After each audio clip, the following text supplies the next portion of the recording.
තව චුට්ටකින් එනවා පුතේ. හෙලෝ. නෝනා. ඊය වැඩිත් හරි නෑ නෝනා. ඔව් ඒකත් හරි ගියේ නෑ. මේ දරුවා රතින් යවගයක් ගියන්න කියනවා. අතේ සල්ලිත් නෑ පොඩි ගාණයි තියෙන්නේ. මේ ළඟ කඩයක් තියෙනවා. මම බලන්නම්කෝ.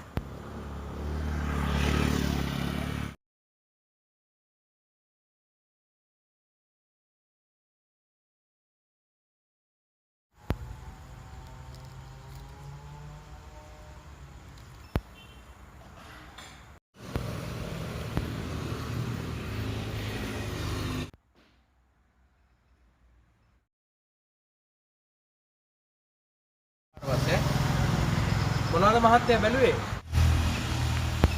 මේ ආස්කූරු පැකට් එක ගන්න රුපියල් 200ක් වෙනවා මහත්තයෝ.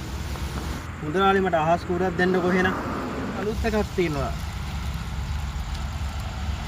පොඩි බබාට වෙන්නේ නැතිනේ. මේ නිදායක නම් රුපියල් 300ක් එනවා. සල්ලිත් අතේ අඩු වෙතින්.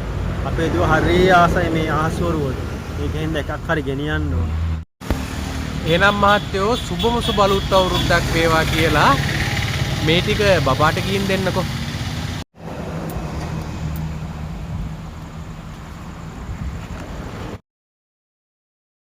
එතකොට මුදලාලි සල්ලි? කමන්නේ. ඔයාලට සුබම සුබ අලුත් අවුරුද්දක් එන්න. හොඳයි මහත්තයෝ ගිහින් එන්න.